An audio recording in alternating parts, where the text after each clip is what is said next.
Olá, boa tarde.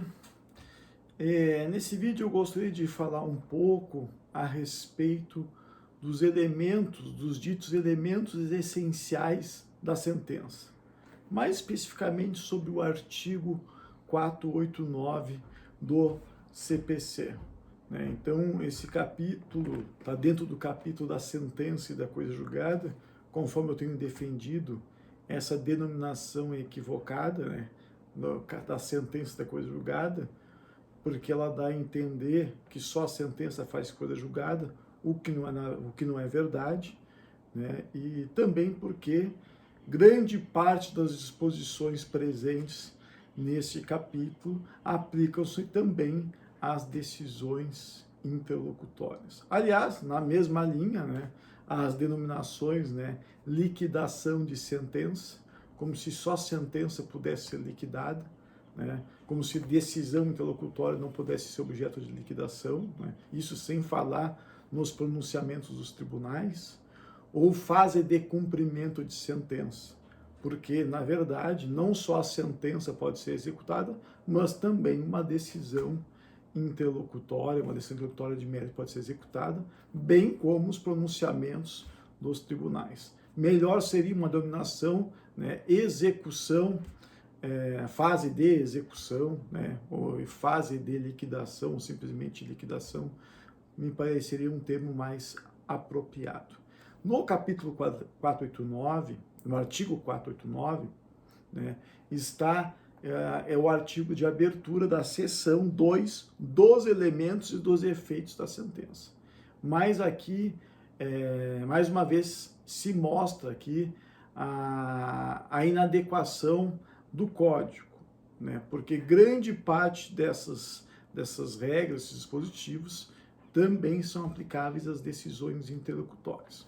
Pois bem, o artigo 489 trata que são elementos essenciais da sentença o relatório, a fundamentação e o dispositivo. Pois bem, então o relatório é onde o juiz, na sua decisão, identifica as partes da causa, ele explica qual é o pedido formulado, os fundamentos desse pedido, que ampara esse pedido, bem como a defesa formulada, ele relata os principais acontecimentos do processo. Numa segunda parte, o segundo elemento essencial seriam os fundamentos da decisão, pelo qual o juiz explica para as partes e para a sociedade, em última análise, os fundamentos para a sua decisão tomada. Então, aqui ele tem que expor, ele tem que analisar as alegações de fato das partes, os fundamentos de fato, ele tem que expor os fundamentos jurídicos da sua decisão, quais são as fontes de direito que amparam a sua decisão, deve começar, se for o caso, com análise das questões prévias, aí tanto as questões preliminares de cunho processual, como as questões prejudiciais de cunho de direito material, analisando a questão dos fatos, a aplicação ou não das regras do ônus da prova, e assim por diante.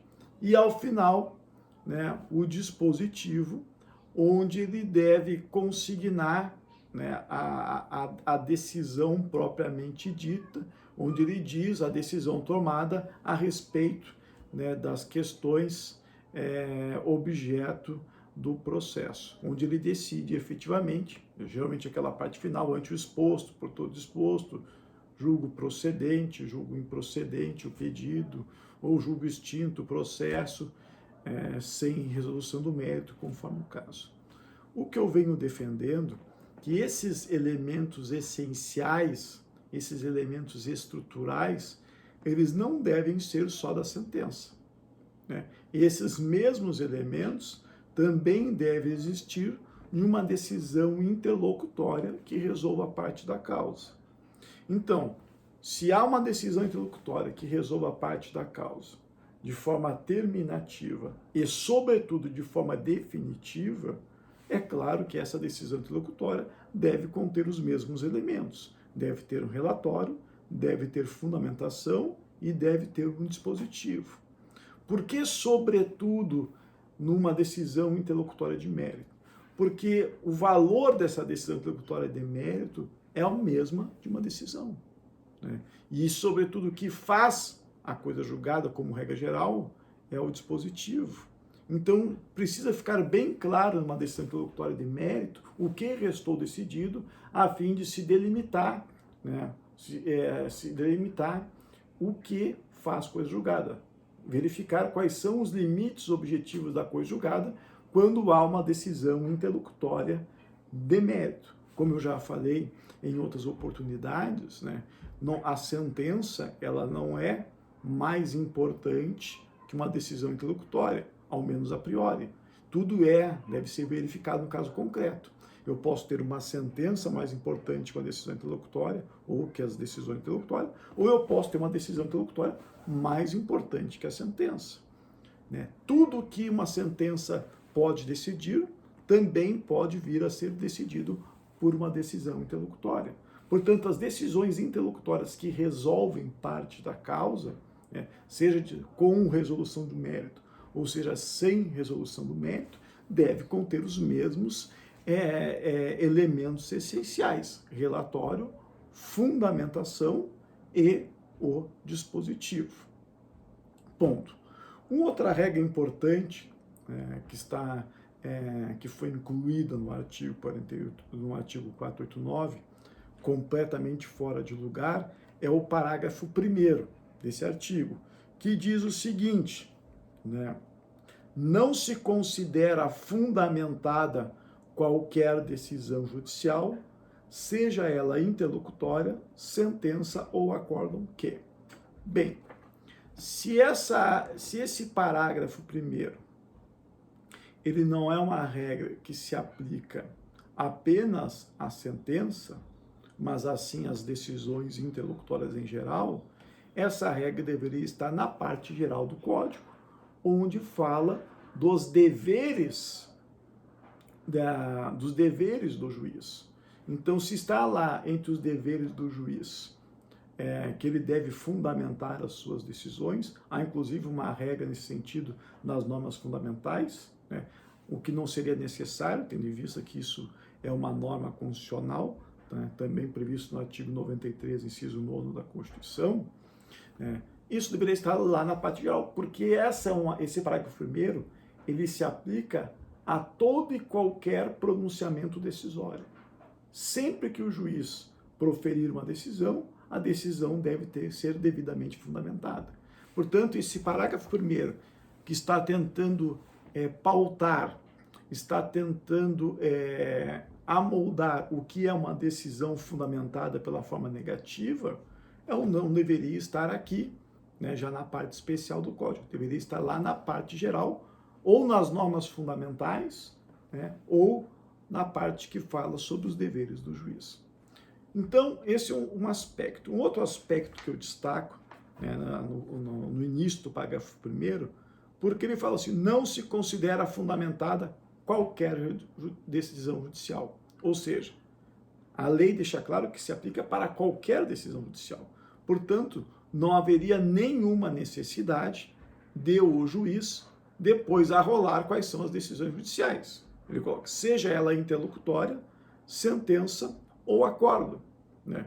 Já que ele resolveu arrolar, ele se omitiu em relação à decisão monocrática, porque a decisão monocrática é uma decisão e também precisa ser fundamentada, a não ser que ela tenha um conteúdo meramente de despacho, né, de encaminhamento sem um pronunciamento decisório.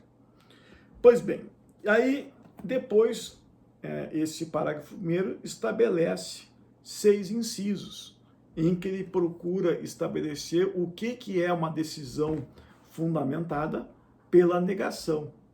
Então ele diz, não se considera fundamentada qualquer decisão judicial, que seja ela interlocutória, sentença ou acordo, que se limitar à indicação, à reprodução ou à paráfrase de ato normativo, sem explicar a sua relação com a causa ou com a questão decidida. Isso, por exemplo, acontecia com muita frequência na vigência do CPC anterior, toda vez que o juiz decidia a respeito de um pedido de tutela antecipada, que é um pedido bastante recorrente. Era muito comum nós encontrarmos decisões dizendo mais ou menos o seguinte: defiro a tutela antecipada porque presentes os requisitos do artigo 273, que era o artigo que estabelecia os requisitos.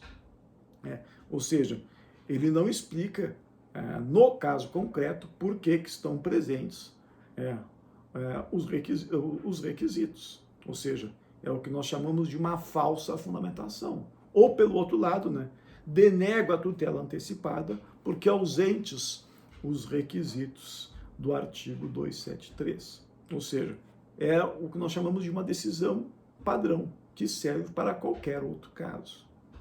O inciso 2º é na mesma linha, que fala empregar conceitos jurídicos indeterminados sem explicar o motivo concreto de sua incidência no caso.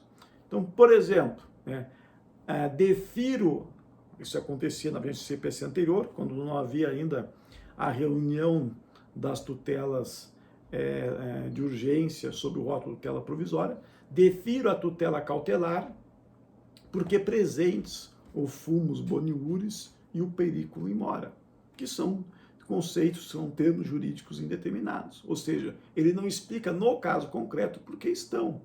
Ou, por outro lado, denego a tutela cautelar porque ausentes os requisitos da tutela cautelar. Também acontece em relação aos pedidos de gratuidade da justiça. O juiz denegava a gratuidade da justiça porque o requerente não se encontrava na condição de hipossuficiente, não se encontrava na condição de necessitado, mas não indicava onde estavam os elementos fáticos ou probatórios indicando por que ele não se enquadrava na condição de necessitado.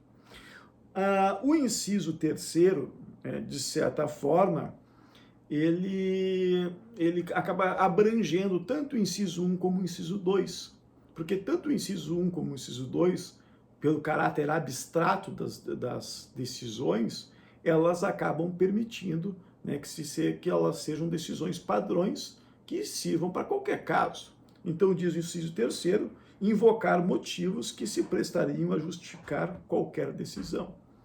Sempre que uma decisão fosse proferida com amparo na forma do inciso 1 ou do inciso 2, ela é uma decisão que acaba podendo ser utilizada em qualquer outro processo. O fundamental é que o juiz, ao fundamentar suas decisões, ele esclareça a partir das circunstâncias do caso concreto, ele faça a análise do caso concreto para indicar por que está deferindo ou indeferindo um determinado pedido ou determinado requerimento. O inciso 4º, que trata não enfrentar todos os argumentos deduzidos do processo capazes de, em tese, infirmar a conclusão adotada pelo julgador, essa é uma hipótese fundamental dentro do contexto do novo CPC, que busca garantir o chamado contraditório dinâmico. A ideia do novo CPC é que o juiz, em primeiro lugar, ele não possa surpreender as partes e também ele procura garantir que as partes possam influenciar o juiz no julgamento da causa ou no julgamento de questões de natureza interlocutórias. Historicamente, o julgamento da causa dessas questões sempre foi uma atividade em que o juiz fez praticamente de forma isolada, porque os limites da decisão judicial, eles decorrem do princípio dispositivo. Então, o juiz, as partes, autor e réu trazem as suas alegações, trazem as suas fundamentações jurídicas. O juiz, no julgamento, ele fica limitado aos fatos alegados pelas partes e ao pedido formulado. Agora, no que diz respeito ao direito aplicável para o julgamento da causa ou das questões, o juiz sempre teve liberdade. Daí decorre o brocado latino iura novit curia, que o direito o juiz conhece, Então o juiz não fica vinculado à fundamentação jurídica trazida pelo autor ou pelo réu. Se o autor fundamenta a sua pretensão com base na lei A, o réu se defende com base numa lei B, o juiz julgava com base na lei C, se ele entendesse que a lei C era mais adequada para o julgamento do caso. O juiz sempre teve a liberdade de determinar o direito aplicável ao caso concreto. O outro brocado, também bastante conhecido, o Daim Rifatum Dabutibius, reflete isso, que as partes têm que trazer os fatos, que eu lhe darei o direito. A ideia de que o compromisso principal das partes é trazer os fatos. Agora, o direito aplicável no caso concreto, isso quem deve decidir é o juiz. Nessa visão, nesse contexto contraditório dinâmico, o juiz continua com a liberdade de definir qual é o direito aplicável para a resolução do caso. Todavia, se o direito aplicável ele não foi debatido pelas partes, o juiz antes deve oportunizar o contraditório. E para além disso, o juiz deve, ao julgar a causa, considerar os fundamentos trazidos por autor e pelo réu. Portanto, ele pode aplicar o direito que ele entende o correto para julgar a causa, só que ele vai ter que também, na fundamentação, considerar e analisar os fundamentos suficientes trazidos pelo autor ou pelo réu, que não serão acolhidos na decisão. Isso, de certa forma, permite que as partes acabem contribuindo com a prolação da decisão da causa. Isso faz com que a decisão da causa ou das questões do curso do processo não seja um ato solitário do juiz, mas que ela seja fruto de uma colaboração do juiz com as partes e vice-versa. O juiz agora não pode simplesmente decidir da forma de acordo com o seu ponto de vista. Ele tem que considerar, e isso deve refletir na decisão judicial, também as teses, os fundamentos das partes. No inciso 5º, ele fala que se limitar a invocações de precedentes ou enunciados de súmula sem identificar seus fundamentos determinantes, nem demonstrar que o caso sob julgamento se ajusta àqueles fundamentos. Então, não basta que o juiz, na sentença, simplesmente passe a copiar e colar emendas, copiar e colar decisões, simplesmente cite súmulas. Ele tem que demonstrar, ele tem que identificar os fundamentos determinantes, ele tem que identificar a ratio decidente desses precedentes, e ele tem que demonstrar a pertinência, a adequação dessas decisões, dessas súmulas, com o caso concreto. Por fim, no inciso 6º, ele diz deixar de seguir enunciado de súmula, jurisprudência ou precedente invocado pela parte, sem demonstrar a existência de distinção no caso em julgamento ou a superação do entendimento. Então, se eu cito uma súmula, eu cito um precedente, eu cito uma decisão do STJ, por exemplo, amparando a minha tese, o juiz não pode simplesmente julgar ignorando esse direito jurisprudencial que é trazido por mim. Ele não é obrigado a acolher se não tiver efeito vinculante, mas ele tem que me explicar por que ele está preterindo essa jurisprudência que eu estou trazendo. Ele tem que dizer por que esse precedente, por que essa súmula não é aplicável no caso concreto. Ele tem que me dizer se são casos diferentes, tem que me explicar se houve o distinguish, ou se houve o overruling, se aquele entendimento já foi superado. Ou seja, o juiz ele vai julgar o caso, mas se ele não seguir súmula, precedente, uma jurisprudência trazida por mim, ele tem que me explicar por quê. Isso é fundamentar a decisão. Também, finalmente, há um parágrafo 2º que diz que no caso de colisão entre normas, o juiz deve justificar o objeto e os critérios gerais da ponderação efetuada, enunciando as razões que autorizam a interferência da norma, na norma afastada, e as premissas fáticas que fundamentam a conclusão. Muitas vezes, para resolver uma determinada questão, há duas normas aplicáveis, uma norma A e uma norma B. O juiz não pode simplesmente, ao julgar o caso, aplicar a norma A e não, sem me dizer por que a norma B não pode ser aplicada no caso ou não deve ser aplicada no caso. Ele tem que dizer por que a norma A deve ser aplicada e não a norma B.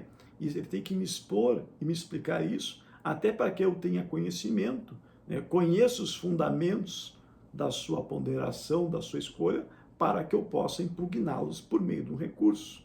E não fazer como costumava acontecer, o juiz simplesmente escolhia uma norma aplicável sem dizer o motivo pelo qual ele julgava com base na norma A, sem explicar por que não aplicava a outra norma que era suscitada e discutida no processo.